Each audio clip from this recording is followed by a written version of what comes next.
Agatha கிறிஸ்டியின் Roger ஆக்ரைட் கொல்லப்பட்டார்.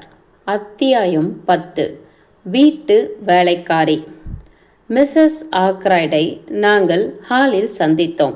அவருடன் கூடவே துடிக்கும் முகவாயுடனும் கூரான பூனை கண்களுடனும் தென்பட்ட ஒரு வறண்ட சின்ன ஆளும் இருந்தார். அவன் உடம்பெங்கும் லாயர் என எழுதப்பட்டிருந்தது.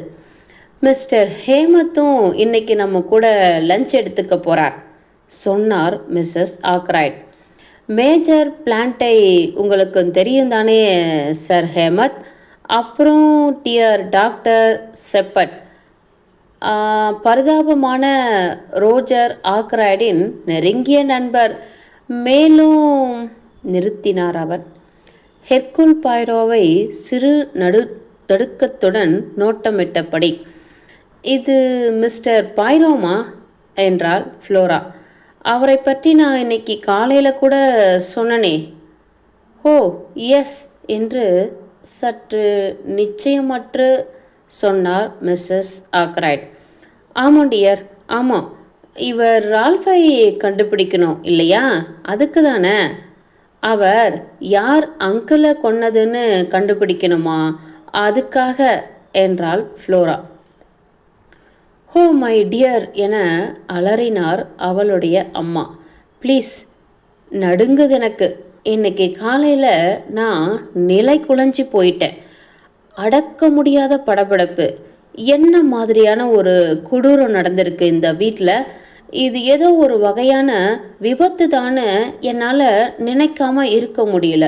அதிசயமான கலைப்பொருட்களை எல்லாம் அழகாக கையாள்வதில் பழக்கமுள்ளவர் தானே ரோஜர்.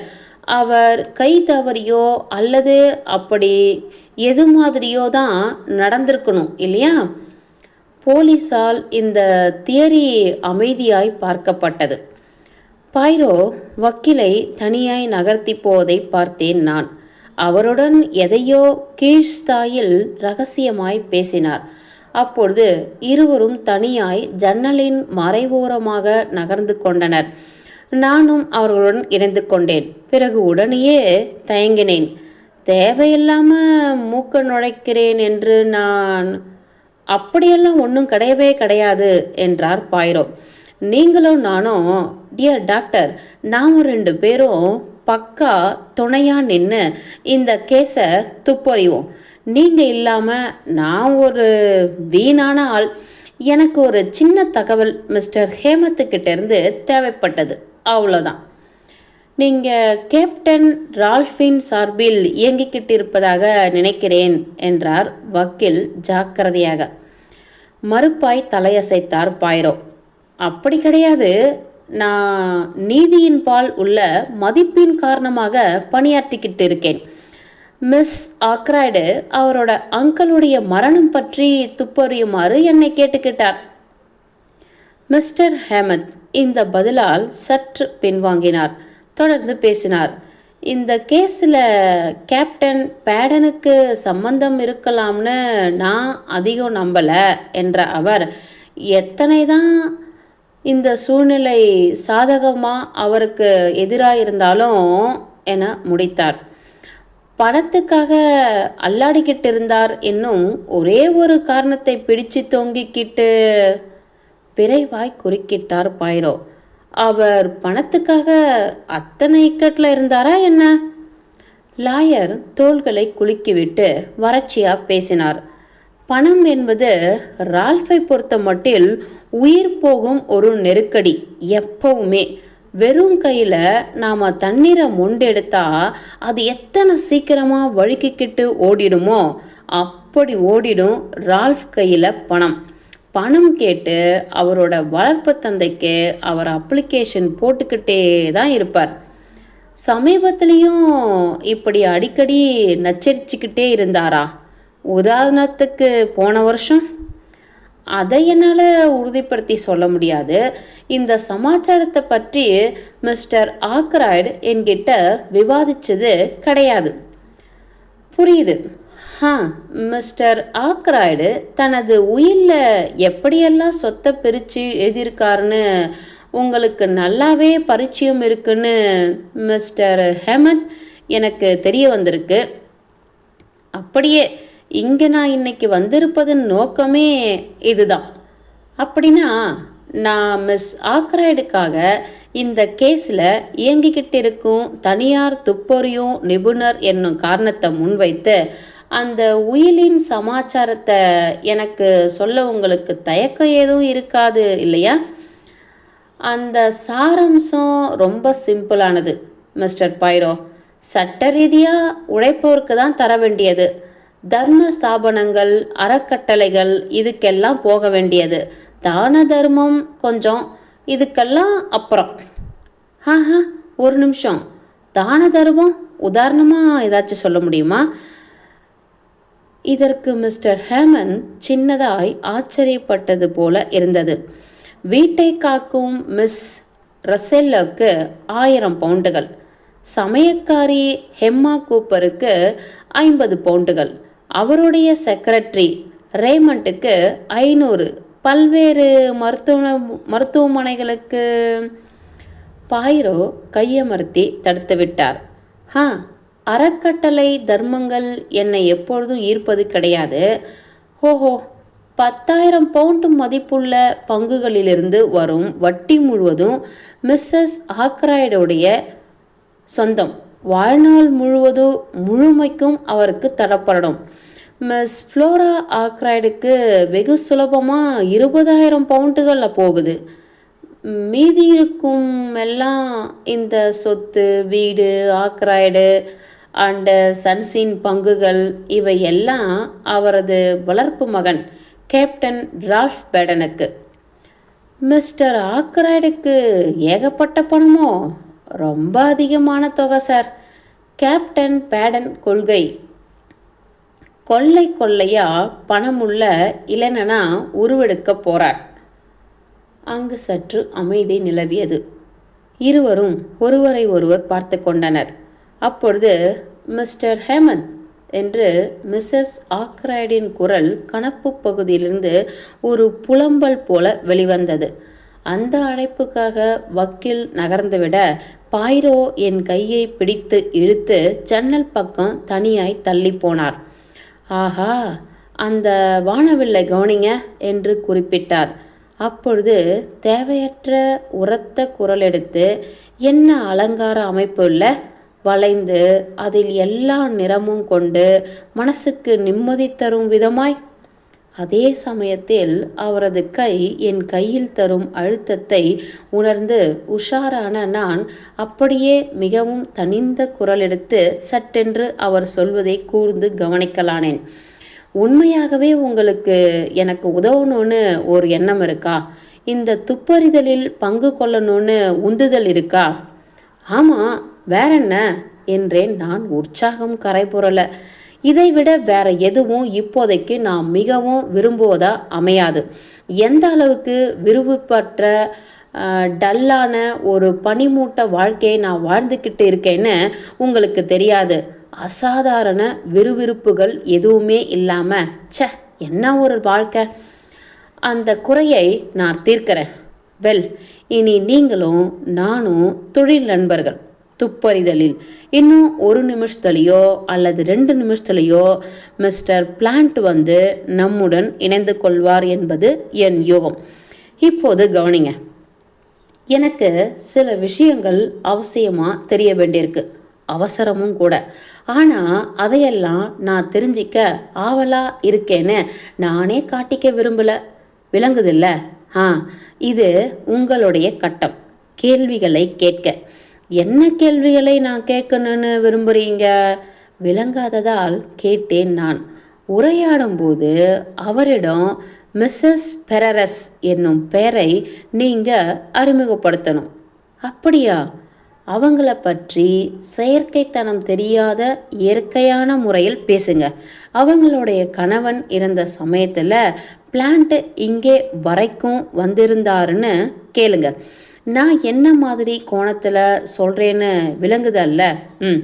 இதுக்கு அவர் பதில் தரும்போது தவற விட்டுடாம அவரோட முகபாவத்தை நீங்கள் கவனிப்பது வெளியே தெரிஞ்சிடாம கவனிங்க.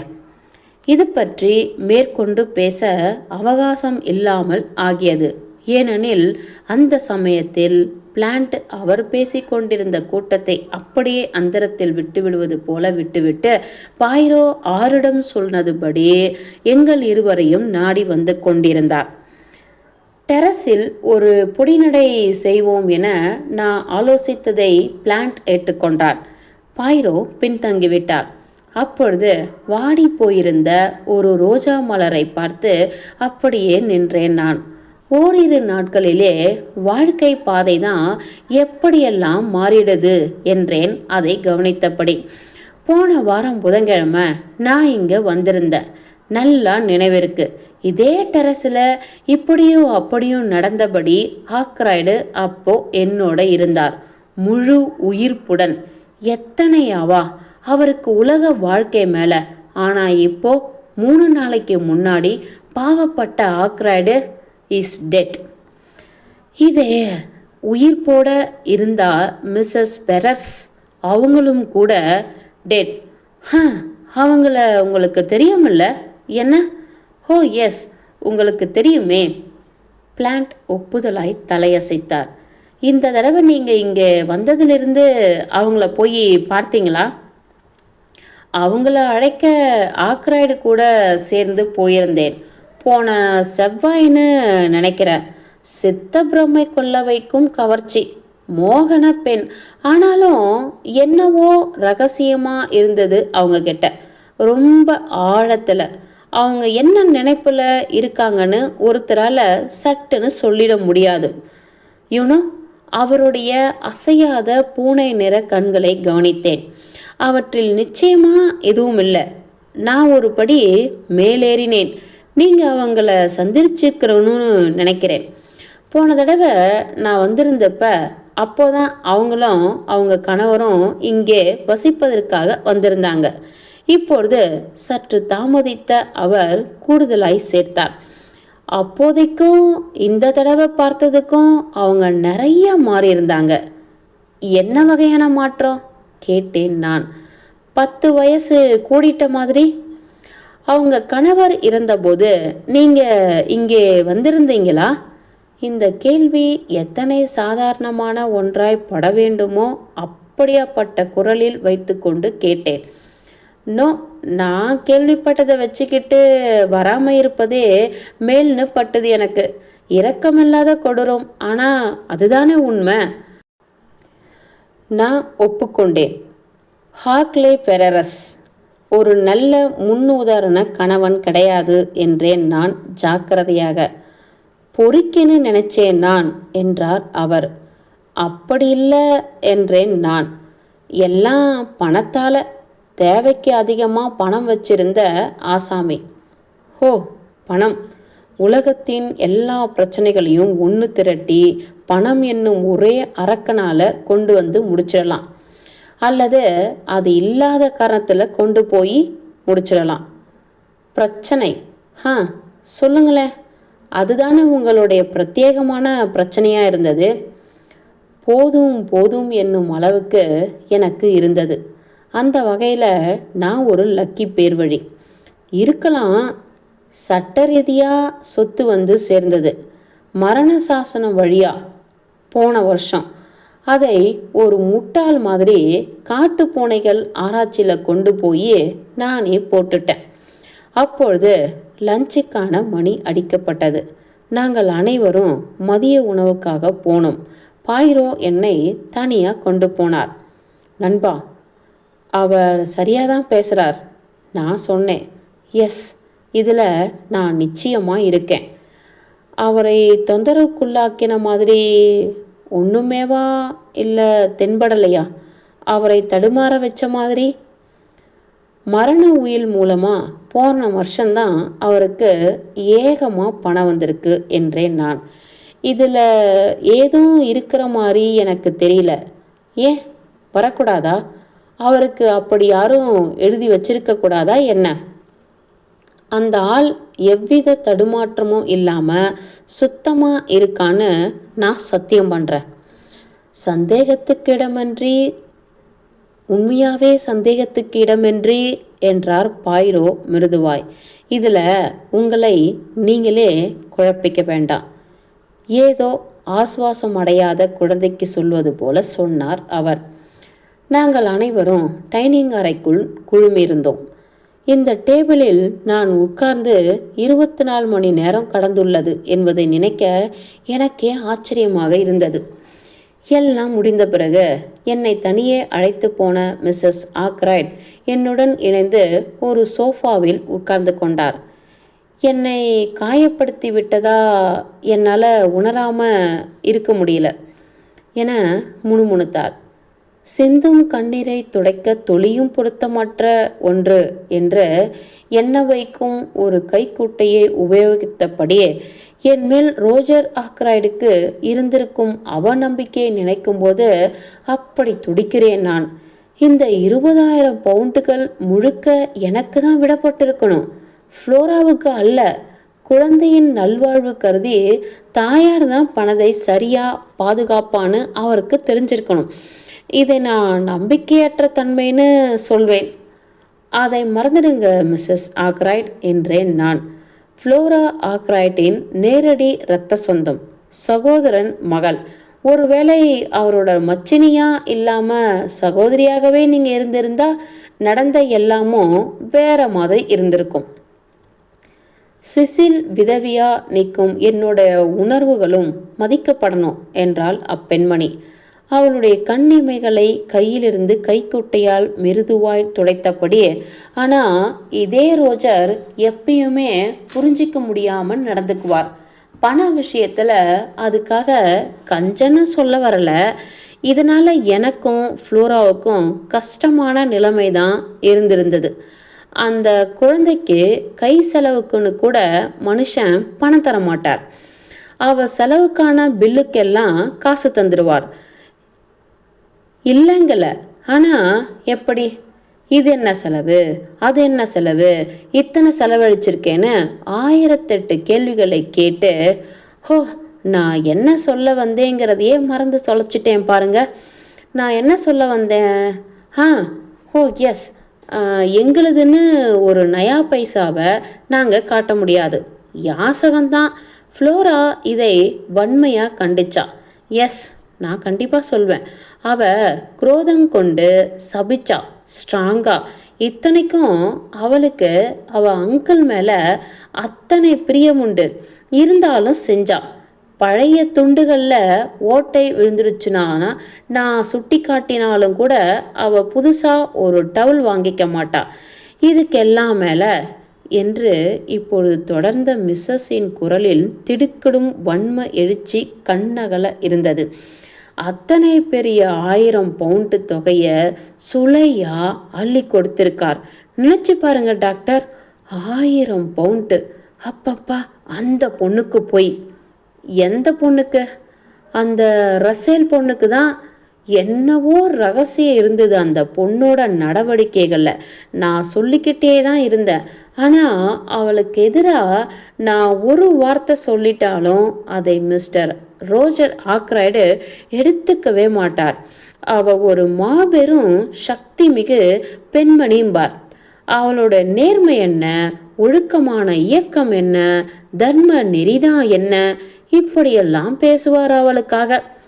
எனக்கென்னவோ அவகிட்ட கழுவுற மீனில் நழுவுற மீன் போல ஏதோ ஒன்று மறைஞ்சிருக்குன்னு தான் தோணுது. எஸ், எப்படியெல்லாம் மடக்கி போட்டு ரோஜரை கல்யாணம் கட்டிட முடியுமோ அத்தனைக்கும் அஸ்திவாரம் போட்டுக்கிட்டு தான் இருந்தா. வச்சேன் புள்ளி, பெரிய முற்றுப்புள்ளி. அவளை வைக்கிற இடத்துல வச்சேனா என்னை கண்டாலே வெறுப்பா பாப்பா, தெரியுமா? இயற்கை தானே. அவளை நான் கவனிச்சுக்கிட்டே தான் இருந்தேன். விடாது பேசும் மிஸ்ஸஸ் ஆக்ரைட்டின் அதிரடியிலிருந்து விலகிவிட ஏதாவது வாய்ப்பு கிட்டாதா என பரிதவிக்கலானேன். குட்பை சொல்ல வந்த மிஸ்டர் ஹேமந்த் எனக்கு தேவையான விடுதலையை உண்டு பண்ணி தந்தார். என் வாய்ப்பினை தன்னகப்படுத்தி கொண்ட நான் எழுந்தே விட்டேன். மரண விசாரணை பற்றி என்ற நான், அது எங்கே நடந்தால் நல்லதுன்னு நீங்கள் நினைக்கிறீங்க? இங்கேயா அல்லது கிராமத்து ஆண்கள் விடுதியிலையா என்று வக்கீலை கேட்டேன். இது கேட்டதும் தொய்வாகிவிட்ட முகத்தோடு என்னை பார்த்து மலங்க மலங்க முழித்தார் மிஸ்ஸஸ் ஆக்ராய்டு. மரண விசாரணையா? திகிலில் தத்தளிக்கும் ஏக்கத்தை பிரதிபலித்தபடி கேட்டார். ஆனால் இதுக்கு நிச்சயமாக அப்படியெல்லாம் சட்ட ரீதியான அசிங்கமாக வேண்டவே வேண்டாமே. மிஸ்டர் ஹேமந்த் இரு சின்ன வறட்சியான இருமல் குறைப்புகளுக்கு இடையே இவ்வாறு முணுமுணுத்தார். தவிர்க்க இயலாதது இந்த சூழ்நிலையில். ஆனால் இதெல்லாம் இல்லாமல் டாக்டர் ஷெப்பர்ட்டால் என் சக்திக்கும் எல்லைகள் இருக்கு மேடம். நான் வறட்சியாய் சொல்லிவிட்டேன். அவருடைய மரணம் ஒரு வேளை விபத்து மாதிரி நடந்திருந்தா? அவர் கொலை செய்யப்பட்டிருக்கார் மிஸ்ஸஸ் ஆக்ராய்ட் என்றேன் நான் முரட்டுத்தனமாய். அவர் ஒரு சின்ன அலறலை வெளிப்படுத்தினார். விபத்து கிபத்து என்னும் கதறுகள் எல்லாம் ஒரு நொடி கூட கோர்ட்டில் தாங்காது என்றார். கையாலாகாத தனமாய் என்னை பார்த்தார் மிஸ்ஸஸ் சிசில் ஆக்ராய்ட். சகிக்க முடியாதது என்பது போல பயந்து கொண்டிருக்கும் மிஸ்ஸஸ் ஆக்ராய்டின் கொண்டாட்டத்துக்கெல்லாம் நேரம் ஒதுக்கித்தர எனக்கு அப்பொழுது அவகாசமே இல்லை. அப்படி மரண விசாரணைன்னு ஒன்று நேர்ந்துட்டா நான் கேள்விகள் எல்லாம் பதில் சொல்ல வேண்டிய அவசியம் இருக்காது இல்லையா கேட்டார் அவர். என்னவெல்லாம் அவசியம் இருக்குன்னு எனக்கு தெரியாது என்றேன் நான் சற்றே எரிச்சலாய். ஐ திங்க் உங்களுடைய பய சுமை எல்லாத்தையும் மிஸ்டர் ரேமன் சுமந்துடுவார்னே எனக்கு படுது. அவருக்கு நடந்துள்ள விபரீதம் சம்பந்தப்பட்ட அத்தனை சூழ்நிலைகளுக்கும் தெரியும். அதனால் அடையாளம் காட்டவும் முறையான சாட்சிகளை தரவும் அவரால் முடியும். இதனை ஏற்றுக்கொள்வதாய் சன்னமாய் முதுகு வளைத்து ஆமோதித்தார் வக்கீல். இதில் போய் பயந்து பதுங்க ஏதாவது இருப்பதா எனக்கு தெரியல மிஸ்ஸஸ் ஆக்ராய்ட் என்றார் அவர். உங்கள் சங்கோஜ நிலைமையெல்லாம் கூடுமான வரைக்கும் உங்களை நெருங்காமல் நாங்கள் பார்த்துக்கிறோம். பணத்தை பொறுத்த வரைக்கும் எல்லாமும் இப்போவே உங்களுக்கு வேணுமா? அதாவது புரியாமல் அவர் வக்கீலை கேள்விக்குறியாய் பார்த்தபோது விளக்கினார். ரெடி மணி, அதாவது ரொக்க தொகை. அப்படி இல்லைன்னா உங்களுக்கு எத்தனை வேணுமோ அத்தனை பணம் கிடைக்கும்படி என்னால் ஏற்பாடு பண்ணி தர முடியும். அது இப்போ வேணாம் என்றது ரேமன். சற்று தொலைவில் நின்று கொண்டிருந்த அவர், நேற்று மிஸ்டர் ரோஜர் ஆக்ராய்டு 100 பவுண்டுக்கு செக் எழுதி பணமாக்கியிருந்தார். 100 பவுண்டுகள்? ஆமாம், இன்றைய கூலி மற்றும் பிற செலவுகளுக்காக இந்த கணத்தில் கூட அது அப்படியே தான் இருக்குது. அந்த பணம் இப்போ எங்கே இருக்குது? அவர் டேபிளில்? நோ, அவரோட பணத்தை அவர் எப்பயுமே அவருடைய படுக்கை அறையில் தான் வைப்பார். இன்னமும் குறிப்பாக சொல்லணும்னா ஒரு பழைய சின்ன பெட்டியில். கோமாளித்தனம். எனக்கு என்ன படுதுன்னா என்றார் வக்கீல், நான் இங்கிருந்து புறப்படுவதற்கு முன்னாடி அந்த பணம் அங்கே தான் இருக்குன்னு நான் ஊர்ஜிதப்படுத்தியிருக்கணும். நிச்சயமா ஒப்புக்கொண்டா செக்ரட்டரி. நான் உங்களை அங்கே கூட்டிகிட்டு போகிறேன். மறந்துட்டேனே, கதவு பூட்டியிருக்கே. பார்க்கரை கேட்டபோது இன்ஸ்பெக்டர் ரக்லான் வீட்டு வேலைக்காரர்கள் அறையில் அவர்களை சில உதிரி கேள்விகள் கேட்டுக்கொண்டிருப்பதாய் தெரிய வந்தது. ஓரிரு நிமிடங்களுக்குள் கதவின் சாவியோடு இன்ஸ்பெக்டர் ஹாலிலிருந்து இந்த கூட்டத்தோடு வந்து இணைந்திருந்தார். கதவு தாழ்பாலை அவர் திறக்க தாழ்வாரத்தை தாண்டியிருந்த அந்த சிறு படிக்கட்டுகளில் நாங்கள் ஏறினோம். மேற்படிக்கட்டின் முடிவில் ஆக்ராய்டின் படுக்கையறைக்கான கதவு திறந்தபடி காத்திருந்தது. உள்ளே இருட்டாக இருந்தது. திரைசேலைகள் இழுத்து மூடப்பட்டிருந்தன. நேற்று பார்த்தது போலவே மெத்தை எடுத்து கீழே போடப்பட்டிருந்தது.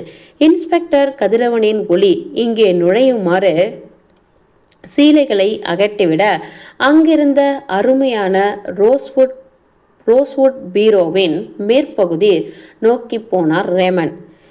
இப்படி தான் பூட்டாத ஒரு டிராயரில் அவரோட பணத்தை வைப்பார். வேடிக்கையாக இருக்கு குறிப்பிட்டார் இன்ஸ்பெக்டர். இதை செக்ரட்டரி ஒதுக்கி தள்ளினார். அனைத்து வேலைக்காரர்களின் உண்மை ஊழியத்தின் மீது மிஸ்டர் ஆக்ரைட் முழு நம்பிக்கை வச்சிருந்தார். ஹோ ஹோ, ஓகே ஓகே ஓகே என அவசரமாய் தன் கருத்தை திருத்திக் கொண்டார் இன்ஸ்பெக்டர். ரேமன் அந்த டிராயரை திறந்து அதன் கடைசியில் இருந்த ஒரு தோல் பையை எடுத்தார்.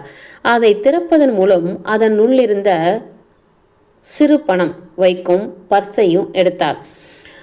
இதோ அந்த பணம் என்றார் அவர். குண்டா இருந்த ஒரு சின்ன பண முடிப்பை வெளியே எடுத்தபடி, நேற்று ராத்திரி டின்னருக்கு வர்றதுக்கு முன்பு எனக்கு முன்னாடி தான் மிஸ்டர் ஆக்ராய்ட் இதுக்குள்ள பணத்தை வச்சு ரெடி பண்ணினார். அதனால் இதில் 100 பவுண்டுகளை நீங்கள் தாராளமாக பார்க்கலாம். மேலும் அதுக்கு பிறகு இது தொடப்படவே இல்லை என்பதை நான் சொல்ல தேவையில்லை. மிஸ்டர் ஹேமந்த் செக்ரட்டரியிடமிருந்து அந்த சின்ன பண முடிப்பினை பெற்றுக்கொண்டு எண்ணினார். கூர்மையாய் நிமிர்ந்தார். 100 பவுண்டு நீங்கள், ஆனால் வெறும் 60 பவுண்டு தான் இருக்கு. ரேமன் அவரை பார்த்து முடித்தார். இம்பாசிபிள். கதறியபடி துள்ளி குதித்து முன்னால் வந்தார் அவர். சத்தமாய் எண்ணினார் அவர். மிஸ்டர் ஹேமந்த், சரியே, கூட்டுத்தொகை 60 பவுண்டுகள் தான் இருந்தது. ஆனால் என்னால் புரிஞ்சிக்கவே முடியல. பயம் கவ்வ கத்தினார் செக்ரட்டரி. பாயிரோ ஒரு கேள்வி கேட்டார். நேற்று ராத்திரி டின்னருக்கு கிளம்பிக்கிட்டு இருந்தபோது இதில் பணத்தை மிஸ்டர் ரோஜர் ஆக்ராய்டு வச்சதை நீங்கள் பார்த்துருக்கீங்க. இதில் இருந்து முன்கூட்டியே அவர் வேற யாருக்கும் பணம் தரலைன்னு நீங்கள் நிச்சயமாக இருக்கீங்களா? அப்படி எதுவும் அவர் தரலை. ஷியோர். இத்தனை குண்டா 100 பவுண்டுகளை சுமந்துக்கிட்டு டின்னருக்கு வர எனக்கு பிடிக்கலன்னு கூடவே அவர் சொன்னார். அப்படின்னா இந்த சமாச்சாரம் ரொம்ப சிம்பிளானது. நேற்று சாயங்காலம் எதுக்காகவோ அவர் 40 பவுண்டுகளை கொடுத்துருக்கணும். இல்லைனா அது களவாடப்பட்டிருக்கணும். இதுதான் முழு கதையின் சரியான சுருக்கம் என ஆமோதித்தார் இன்ஸ்பெக்டர். அவர் மிஸ்ஸஸ் ஆக்ராய்டின் பக்கமாய் திரும்பினார். நேற்று சாயங்காலம் எந்த வேலைக்காரர் இந்த பக்கம் வந்திருக்கணும்? படுக்கையை வீட்டை கவனிக்கும் வேலைக்காரி தான் சுத்தம் பண்ணியிருக்கணும்னு நினைக்கிறேன். யார் அவளை பற்றி உங்களுக்கு என்ன அபிப்பிராயம்? அவள் இங்கே கொஞ்ச நாளாக தான் இருக்கா என்றார் மிஸ்ஸஸ் ஆக்ராய்டு. ஆனால் அவள் ஒரு நல்ல கிராமத்து பொண்ணு. இந்த சமாச்சாரத்தை நம்ம உடனடியாக சரியாக்கிடணும் என்று நினைக்கிறேன் என்றார் இன்ஸ்பெக்டர். அந்த பணத்தை மிஸ்டர் ஆக்ராய்டு தான் முன்னமே யாருக்கோ எடுத்து தந்திருக்காருன்னா அது கொலை பற்றிய மர்மம் சம்பந்தப்பட்டதா ஆகிடுது. உங்களை பொறுத்த வரைக்கும் மீதி வேலைக்காரங்கள்லாம் சரிதானா? அப்படி தான் நினைக்கிறேன். எதுவும் முன்னாடி காணாமல் போனதில்லையே. நோ, அதை மாதிரி எதுவும் நடந்ததில்லை. யாரும் வேலையை விட்டு போகலையே. இல்லை இது மாதிரி ஏதாவது நீண்ட விடுப்பு அப்படி இப்படி. எல்லா அறைகளையும் கவனித்து பராமரிக்க வேண்டிய வேலைக்காரி கிளம்புறா. எப்போ? அவன் நேற்று ராத்திரி ராஜினாமா பண்ணியிருக்கான்னு நினைக்கிறேன். உங்ககிட்ட? ஓ நோ, வேலைக்காரங்க கிட்ட வச்சுக்க எனக்கு எதுவும் கிடையாது. வீட்டு சமாச்சாரங்களை கவனிப்பது மிஸ் ரசேல். இன்ஸ்பெக்டர் அவருக்குள்ளான சிந்தனையில் சில நிமிடங்கள் தொலைந்து போனார். பிறகு ஒப்புதலாய் தலையசைத்து கொண்ட அவர், நான் இப்போ முதல்ல அந்த மிஸ் ரசேல் கிட்ட பேசிடுறேன் என்று குறிப்பிட்டார்.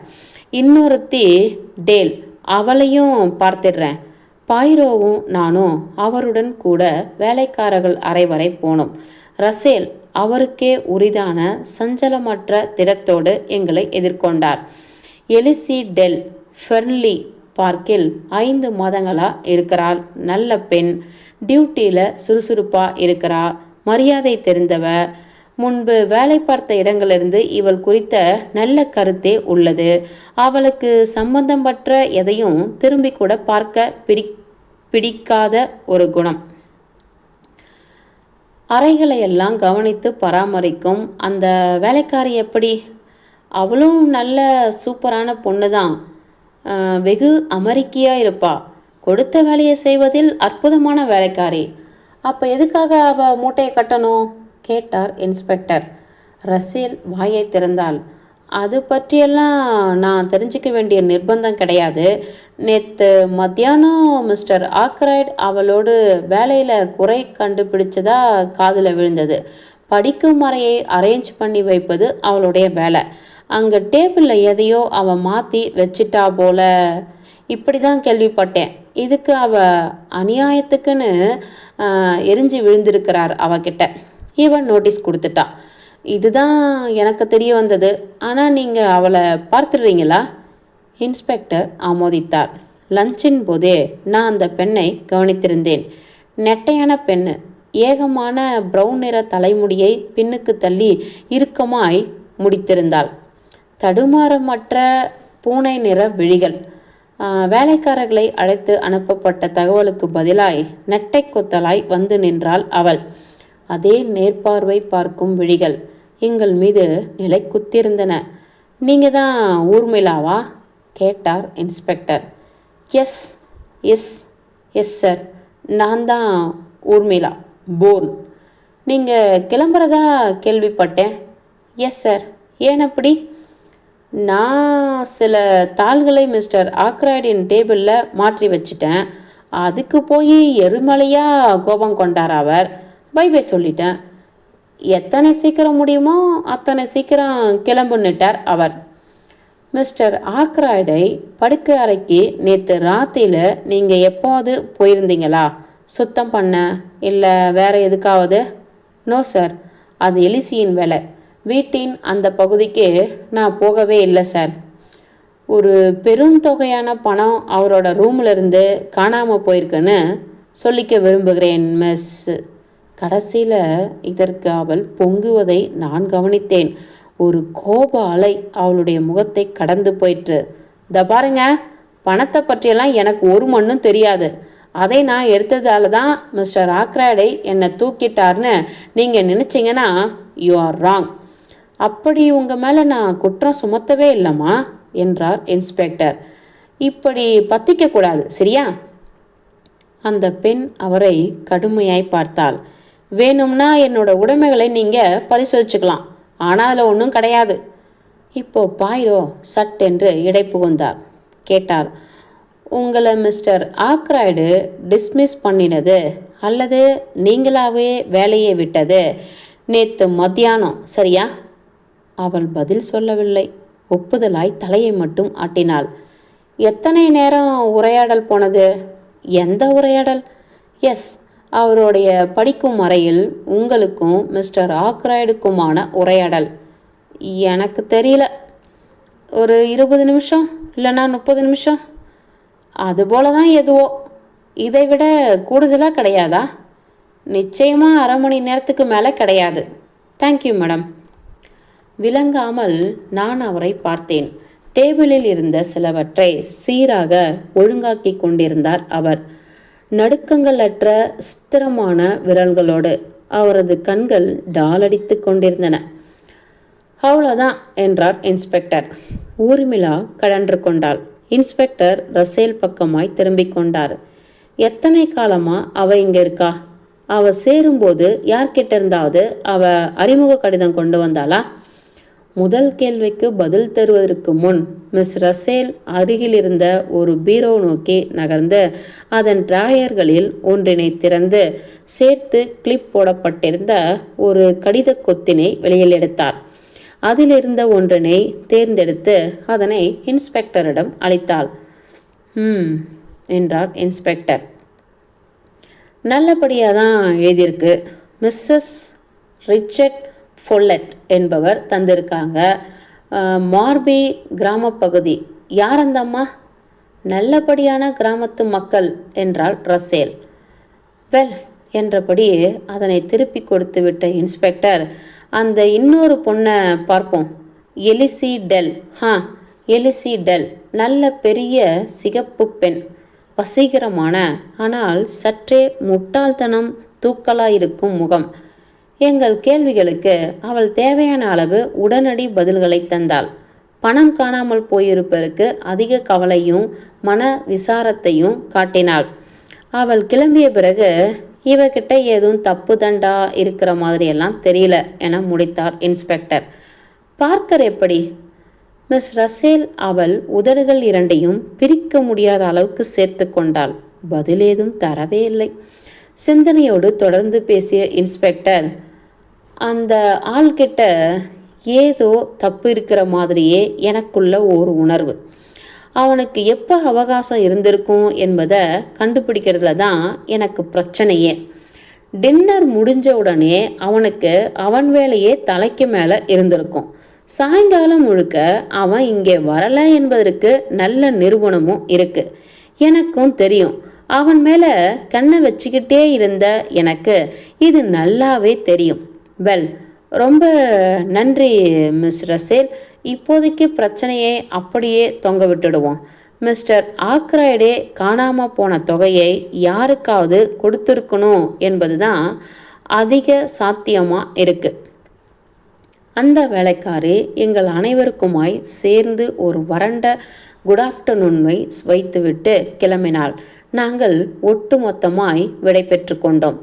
பாய்ரோவுடன் நான் வீட்டை விட்டு வெளியேறியிருந்தேன். நிலவிய அமைதியை எனக்கு விந்தையாக இருந்தது என்று உடைத்த நான் அந்த பேப்பர்களை நினைச்ச உடனேயே ஆக்ராய்டை அப்படி ஒரு ஆத்திரமான முடிவெடுக்க வைக்கும் அளவுக்கு அந்த பொண்ணு கலைத்துவிட்ட பேப்பர்கள் தான் என்னவாக இருந்திருக்கும். வியப்பாக இருக்கிறது என்றேன். இதில் அந்த மர்மத்தை உடைக்கும் ஏதாவது துப்பு இருக்குமான்னு வியக்கிறேன். டேபிளில் இருந்த ஆவணங்களில் முக்கியமான எதுவும் இருக்கலன்னு நம்மக்கிட்ட சொல்லியிருக்கார் செக்ரட்டரி என்றார் பாய்ரோ நிதானமாய். எஸ், இருந்தாலும் தயங்கினேன் நான். அப்படின்னா ஒரு அற்புதமான விஷயத்துக்கு போக இந்த ஆக்ராய்டு அந்த அளவுக்கு எரிமலையாக வெடிச்சிருக்கணும். உங்களுக்கு விந்தையாக இருக்குது, நெருடலாகவும் இருக்குது இல்லையா? எஸ், அப்படிதான் அந்த சமாச்சாரம் போகுது. இக்கேள்வியை அனுமதித்த நான், நமக்கு அதில் என்ன இருந்ததுன்னு தெரியாது, ஆனால் ரேமண்ட் தான் அறுதிட்டு சொன்னாரே. இதிலிருந்து இந்த ரேமண்டை ஒரு நிமிஷம் தூக்கி வெளியில் போடுங்க. நீங்கள் அந்த பொண்ணை பற்றி என்ன நினச்சிங்க? எந்த பொண்ணு? ரூம் எல்லாத்தையும் கவனிக்க வேண்டிய அந்த பொண்ணு? எஸ், அறைகளை நிர்வகிக்கும் அதே பொண்ணு தான், ஊர்மிளா போன். சற்று தயக்கமாய்தான் சொன்னேன். அவளை பார்த்தா நல்ல பொண்ணு மாதிரி தான் தெரிஞ்சா. பாய்ரோ நான் சொன்னதையே திருப்பி சொன்னார். நான் வாக்கியத்தின் இறுதியில் அழுத்தம் தந்திருக்க, அவரோ அதன் நடுவில் அழுத்தம் தந்து முக்கியப்படுத்தினார். அவளை பார்த்தா நல்ல பொண்ணு மாதிரி தான் தெரிஞ்சா. பிறகு ஒரு நிமிடம் போல மௌனமாகிவிட்டு அவரது பாக்கெட்டிலிருந்து எதையோ எடுத்து என் கையில் வைத்தார். பாருங்க ஃப்ரெண்ட், நான் ஒரு விஷயத்தை விளக்க போகிறேன். இதை பாருங்க. அன்றைய தினம் காலையில் இன்ஸ்பெக்டரால் சேகரிக்கப்பட்டு அவரால் பாய்ரோவிடம் தரப்பட்டிருந்த பட்டியல் இது.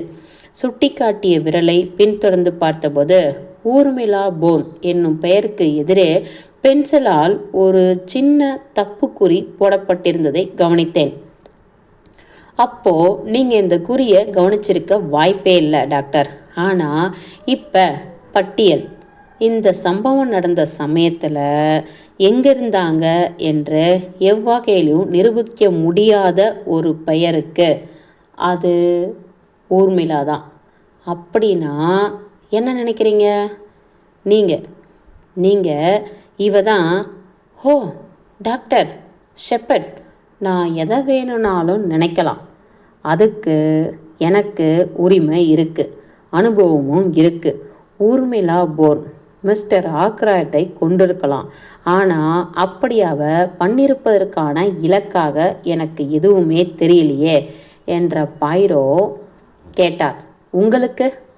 என்னை துளைத்தெடுக்கும்படி கடுமையாய் நான் லஜ்ஜையாகி கண்களை தாழ்த்தி கொள்ளும் அளவுக்கு கடுமையாய் பார்த்தார். உங்களுக்கு தெரியுதா? அதே கடுமையோடு திருப்பி கேட்டார். எந்த வகையான இலக்கும் தென்படலை என்றேன் உறுதியாய். அவரது முறைப்பு நெகிழ்ந்தது. முகம் சுளித்து கொண்டார் அவர். அவருக்குள்ளாகவே முணுமுணுத்தபடி இருந்தார். பிளாக்மெயில் செஞ்சவன் ஒரு ஆணா இருப்பதால இவ அந்த பிளாக்மெயில் செஞ்சவளா இருக்க முடியாது அப்படின்னு ஆகுது.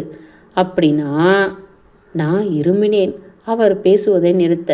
பிறகு ஆனால் அந்த விஷயத்தில் என்று தயக்கமும் சந்தேகமும் ஒரு சேர ஆரம்பித்தேன். என் மேலே விழுந்து விடுபவரை போல பாய்ந்து திரும்பினார் அவர்.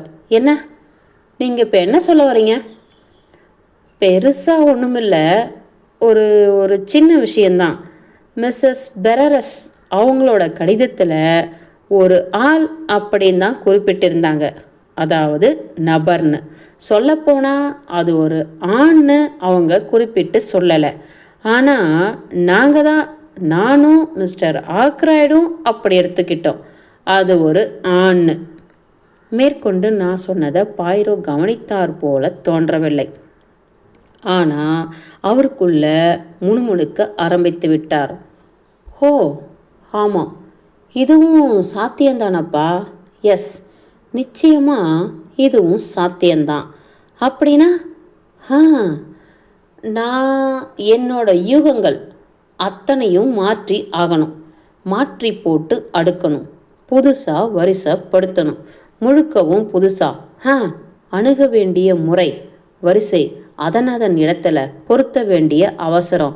ஹோ, இதெல்லாம் முன்னெப்போதையும் விட இப்போதான் எனக்கு அதிகமாக தேவைப்படுது. எல்லாமும் பொருந்தணும், ஏன்னா எல்லாத்துக்கும் ஒரு இடம் இருக்குது. இப்படி ஆகலைன்னா நான் தப்பான பாதையில் போய்கிட்டு இருக்கேன்னு ஆகிடும்.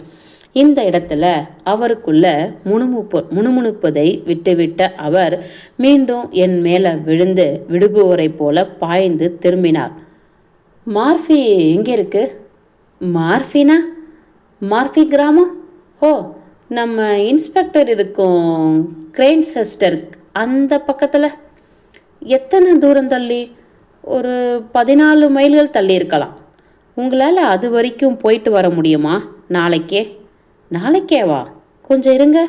நாளைக்கு, அதாவது ஞாயிற்றுக்கிழமை. எஸ், என்னால் ஏற்பாடு பண்ண முடியும். நான் அங்கே போய் என்ன பண்ணணும்னு எதிர்பார்க்குறீங்க? அந்த மிஸ்ஸஸ் ரிச்சர்ட். யார் அது? ஃபொல்லைட்? அந்த மிஸ்ஸஸ் ரிச்சர்ட் ஃபொல்லைட்டை போய் பாருங்கள். எவ்வளோ முடியுமோ அந்த அளவுக்கு இந்த ஊர்மிளா போன் பற்றி விஷயத்தை கிரகிங்க. ரொம்ப நல்லது. ஆனால் இதெல்லாம் தேவையில்லையோன்னு தோணுது எனக்கு. வேலைக்கு சுணக்கம் தருணம் கிடையாது இது. ஒரு ஆணுடைய உயிர் இதில் ஊசலாடிக்கிட்டு இருக்கு. பெருமூச்சுடன் புவர் ரால்ஃப் என்றேன் நான். நீங்களும் அவர் குற்றமற்றவன்னு தானே நினைக்கிறீங்க? என்னை மிகவும் ஆழ்ந்த சிந்தனையுடன் இப்பொழுது பார்த்தார் பாயிரோ. உண்மை என்னன்னு தெரிஞ்சிக்க விரும்புகிறீங்களா? அஃப்கோர்ஸ், விறுவிறுப்பாயானேன் நான். இதோ பிடிங்க, எனது அருமை ஃப்ரெண்ட், எல்லாமும் அவர்தான் குற்றமற்றவர்னு என்றே கை நீட்டி காட்டுகின்றனர். என்ன? அலறியே விட்டேன் நான். பாயிரோ ஆமோதிப்பாய் தலையசைத்தார். எஸ், அந்த முட்டாள் இன்ஸ்பெக்டர், அவர் நிஜமா முட்டாளே தான். இருந்தாலும் அவருடைய சந்தேகங்களும் இப்படியே தான் உள்ளன. நான் உண்மையை தேடிக்கிட்டு உழைக்கிறேன். ஒவ்வொரு தடவையும் தலை காட்டும் உண்மை ரால்ஃப் நோக்கியே தீர்ப்பு எழுதுது. இலக்கு, வாய்ப்பு, பண்ணப்பட்ட முறை எல்லாமும்.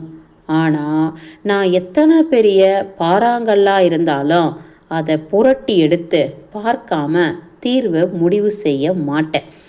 நான் மேடம் ஃப்ளோராவுக்கு சத்தியம் பண்ணி தந்திருக்கேன்.